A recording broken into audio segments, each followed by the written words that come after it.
Good evening everybody.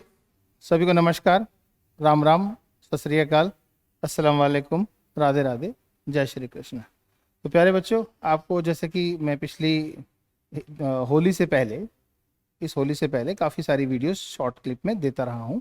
तो अलग अलग टॉपिक्स में आपको कुछ सवालों में कुछ एक्स्ट्रा सीखने को मिले, ये मेरी कोशिश रहती है। इसलिए आज हम परसेंटेज टॉपिक में कुछ सवालों की बात करेंगे, राइट। और ये देखते हैं कि हमारे पास इस टॉपिक में पहला क्वेश्चन क्या है। कहता है how much water must be added to 100% ml of 80% solution of boric acids to reduce it to 50% solution. मतलब ये कहना चाह रहा है कि 80% बोरिक अम्ल वाले 100 मिली, राइट, पानी के घोल में, मिलीलीटर पानी के घोल में कितना पानी और मिलाया जाए कि घोल में बोरिक अम्ल 50% हो जाए। ऐसे सवालों को सॉल्व करने का सबसे आसान तरीका क्या होना चाहिए।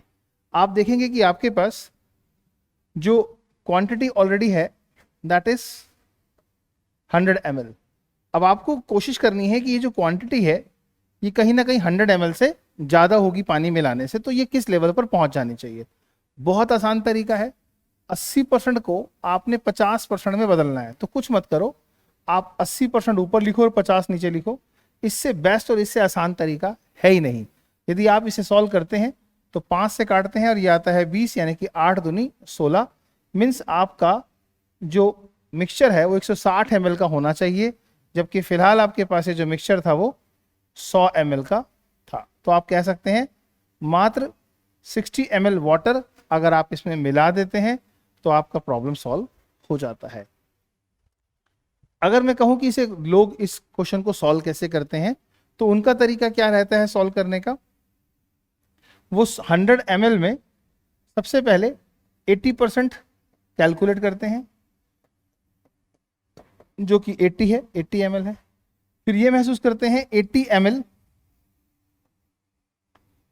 अगर 50% के रूप में देखना है तो उस समय मिक्सचर जो है वो 100% कितना होना चाहिए। फिर उसे कैलकुलेट करते हैं, then they are solving this, तो वो मिक्सचर तैयार करते हैं इस तरीके से, और फिर वो आता है 160 ml and then they are subtracting 100। तो इसमें करना क्या है, आपको करना ये है कि आपको सिर्फ एक ही स्टेप करना है, और उसका ध्यान क्या रखना है, ध्यान ये रखना है आपको कि जब भी कोई एक मिक्सचर पानी मिलाने से उसका लेवल अगर आप बढ़ेगा, तो जाहिर सी बात है कि आप उस लेवल को बढ़ाने के लिए जिस फ्रैक्शन से मल्टीप्लाई करेंगे, जिस भिन्न से गुणा करेंगे, उसका अंश बड़ा और हर छोटा होना चाहिए। तो इन दो नंबर में ऊपर 80 नीचे 50 लिखते ही ये वैल्यू अपने आप ऑटोमेटिकली राइज कर जाएगी, और जितने का डिफरेंस होगा that will be the answer of the question. एक वस्तु की कीमत में 10% की कमी हो जाने पर एक व्यक्ति 225 रुपए में उस वस्तु को 25 ग्राम ज्यादा खरीद सकता है। तदनुसार उस वस्तु की मूल कीमत प्रति किलोग्राम कितनी थी। अब इस क्वेश्चन को समझें तो मूल्य में जो कमी आई है वो 10% की कमी आई है। अब 10% की कमी आई है, ठीक है, तो 225 रुपए खर्च करता था, ये भी ठीक है, लेकिन उसे 25 ग्राम ज्यादा मिल पा रहा है। तो वो सवाल क्या पूछ रहा है, उस वस्तु की मूल कीमत प्रति किलोग्राम क्या थी। अब यानी कि 225 रुपए में हमें यह समझना है कि वो पहले कितने किलो खरीदता था। अगर वो पता लग जाए तो डिवाइड करेंगे तो आंसर आ जाएगा। इसका बहुत आसान तरीका क्या है, अगर मूल्य में 10% की कमी आ गई तो मूल्य रह कितना गया, 10%। किसकी वजह से, 90% रह गया 10% की वजह से। और कितने ग्राम बोला है इसने, 25 ग्राम बोला है। अगर ये 25 ग्राम है तो इसे 25 ग्राम से मल्टीप्लाई कर लीजिए, आपको पता लगेगा कि दैट पर्सन वाज 25 निमा 225। वो आदमी सही मायने में पहले 225 ग्राम खरीदता था 225 रुपए में। अब 1 किलो का मूल्य निकालना है तो इसको आप क्या करेंगे, यस और नो। तो 225 ग्राम उसकी पहले मात्रा थी जो वो ओरिजिनल खरीदता था। अब इसके हिसाब से अगर हम कहें कि 225 ग्राम से अगर हम इसको रिलेट करें तो 225 ग्राम से भाग करोगे तो गुणा 100 करोगे, सॉरी गुणा 1000 करोगे। क्लियर है। अब इससे इसको डिवाइड करके मल्टीप्लाई करने पर हुआ क्या, ये जो प्राइस आया वो 1000 रुपए प्रति किलोग्राम आया, right wrong. And this is I think somewhere ये 25 ग्राम नहीं है बेटा, यहाँ इंग्लिश में देखते हैं 25 किलोग्राम है यहाँ पे, इसे हम किलोग्राम समझते हैं। तो यहाँ पर हमें इसकी जरूरत नहीं पड़ेगी because it is in kilogram, इसकी जरूरत नहीं पड़ेगी क्योंकि ये हमारा ग्राम नहीं है, ये हमारा किलोग्राम ही है।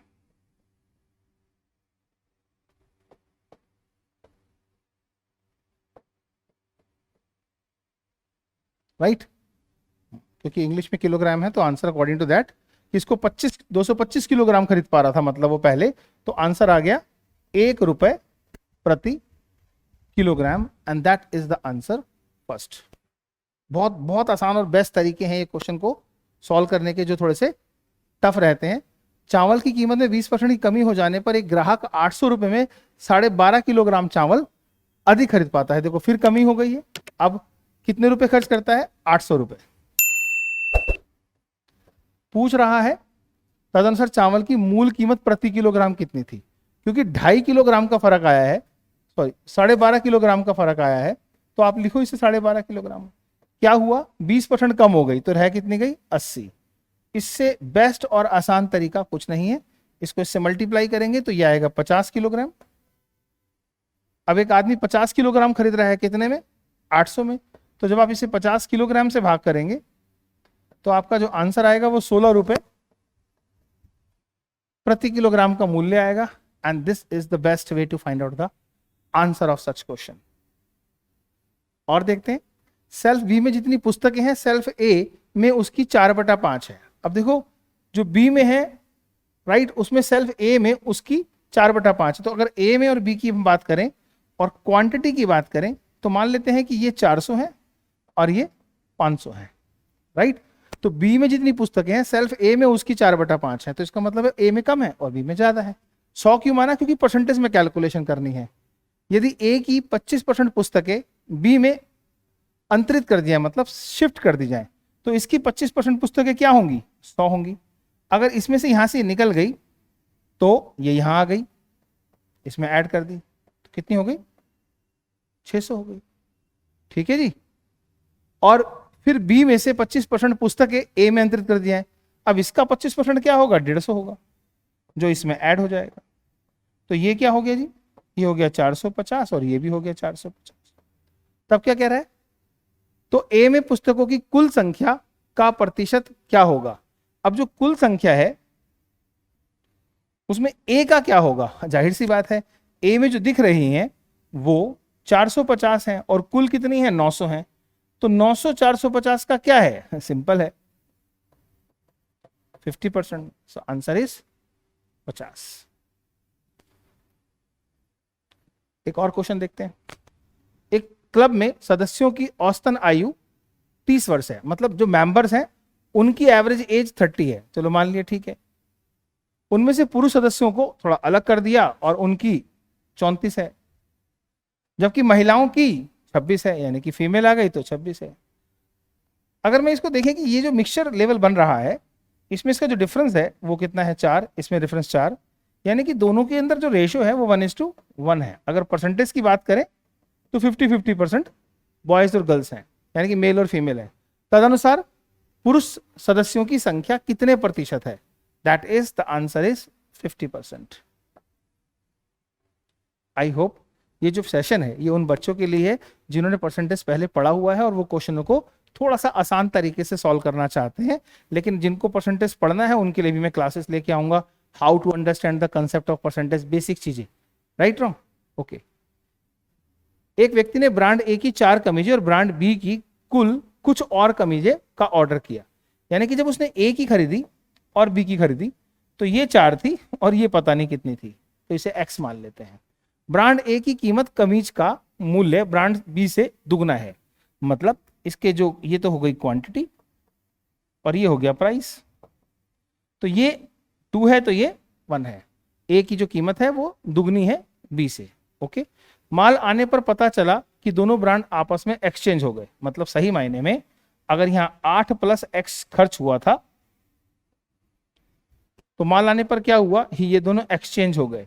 मींस ए पे तो लग गया x और बी पे लग गया 4 और यहां लग गया 2 और यहां लग गया 1। तो क्या हुआ? यहां जो कीमत आई वो आई 2x + 4, यानी कि इतनी कीमत आई। अब उसने क्या कहा, उसने कहा कि दोनों ब्रांड आपस में बदल गए थे, इससे बिल 40% बढ़ गया। मतलब अगर आप 8 प्लस एक्स में उसका 140% कैलकुलेट करेंगे तो वो 2x प्लस 4 के बराबर आना चाहिए, राइट। इसे इससे काट दें, ये हो गया 7 और ये हो गया 5। अगर सॉल्व करें तो आपके पास इसका जो सोल्यूशन आएगा दैट विल बी व्हाट, इसको आप कह सकते हैं कि 7 8 56 7x, क्लियर है। तो ये हो गया आपके पास 56 प्लस 7x बराबर 5 दूनी 10, 10x प्लस 4 पंजे 20, एंड नाउ 10 में से 7 गया और 56 में से 20 गया, यानी कि 36 इज इक्वल टू 3x, और x इज इक्वल टू 36 बटा में 3 यानी कि 12। अब कहना क्या चाह रहा है, कहना चाह रहा है मूल ऑर्डर में ब्रांड ए की कमीजों का ब्रांड बी की कमीजों के साथ क्या अनुपात है। यानी कि अगर ये 12 है और ये 4 है तो ए का बी से क्या अनुपात है। जाहिर सी बात है कि 4 के साथ अगर 12 का अनुपात बनाया जाए तो दैट मस्ट बी 4 एकम 4 3 12, तो 1:3 होगा। यस और नो, बिल्कुल क्लियर है, गॉट इट। एक सवाल और देखते हैं, x माइनस वाई का 50% बराबर है x प्लस वाई का 30%। तो अगर मैं इसे काट दूं तो 50/30 की वैल्यू बराबर हो गई x plus y upon x minus y. इस स्थिति को हम कंपोनेंटो डिविडेंडो यानी कि योगांतर अनुपात बोलते हैं। पूछ क्या रहा है, तो y का मान x का कितने प्रतिशत होगा। पहले हम देखते हैं इनमें x और y में रेशियो क्या है। तो 5 और 3 को अगर आप जोड़ दो और घटा दो तो क्या होगा, 5 और 3 8, 5 में 3 गया 2, x और y का रेशियो आपको यहां मिल जाएगा। अब ये आपका है 4 और 1। पूछा क्या है, y का मान x का कितने परसेंट है। तो y का जो मान है वो तो सिर्फ 1 है और x का मान 4 है। तो अगर x की वैल्यू 4 है और y की वैल्यू 1 है तो वो फिर सिर्फ और सिर्फ चौथा भाग है, यानी कि वो 25%। Means what is 1 of 4 in percentage, that is 25%। Got it. एक और सवाल देखते हैं, एक प्रेक्षागृह की सीटों की संख्या में 25% की वृद्धि की गई और उसके टिकटों की कीमतों को भी 12% बढ़ा दिया गया। अगर ऐसा कभी कोई क्वेश्चन आता है जहां आपको लगता है कि price into quantity is equal to income, मतलब दो वैल्यू का प्रोडक्ट एक रिजल्ट है और वहां पर दोनों के दोनों हाइक कर जाते हैं, मतलब 25% की वृद्धि किस में आया, सीटों की संख्या में, तो ये 25% बढ़ गया और ये 12% की वृद्धि बता रहा है। तो इन्हें गुणा मत करना, इसे सिर्फ समझना कि 12 जमा 25 फिर कर लेना गुणा, आप 12 गुणा 25 बटे में 100, तो 25 चौके 100, 4 तिया 12, 25 और 12 को जोड़ देंगे 37, 37 plus 3 is equal to answer is 40%, and that is my answer. ये क्लास उन बच्चों को ज्यादा अच्छी समझ आएगी जिन्होंने प्रैक्टिस के लिए क्वेश्चन देखने हैं। जिन्होंने सीखना है उनको डेफिनेटली बेसिक क्लास सीखनी होगी और मैं बेसिक क्लास भी आपको सिखाऊंगा।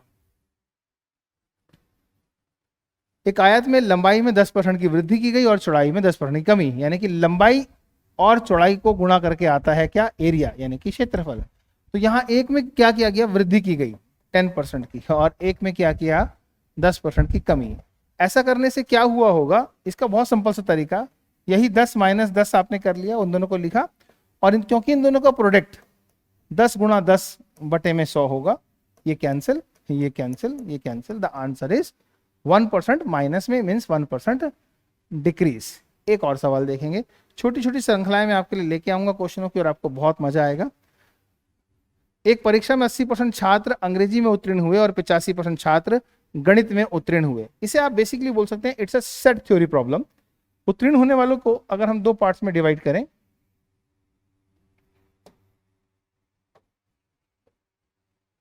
एक ऐसे और एक ऐसे, और यहां देखें कि अंग्रेजी में 80%, ये इंग्लिश हो गया आपका, और 85% गणित में, ये मैथ्स हो गया आपका, और 75% अंग्रेजी था गणित, दोनों में पास हुए, तो ये 75% हो गया आपका। अब भाई दोनों में 75 है तो इसका मतलब है यहाँ कितना बचा 5 और वहां कितना बचा 10। तो सही मायने में अगर मैं ये कहूं कि इस 75, इस 5 और 10 को जोड़ दें तो 80 और 10 90% क्या हुए पास, 90% पास हो गए। अब 90% पास है तो फेल कितने हुए, फेल होंगे यस 10%, और 10% फेल हुए हैं तो 40 छात्र दोनों विषयों में अनुत्तीर्ण हुए, यानी कि दैट इज इक्वल टू 40 छात्र, 40 स्टूडेंट्स। निकालने के लिए क्या कह रहा है बेटा, तो छात्रों की कुल संख्या कितनी है, यानी कि 10% का मान इतना है तो 100% का मान कितना होगा, जाहिर सी बात है इसका 10 गुना।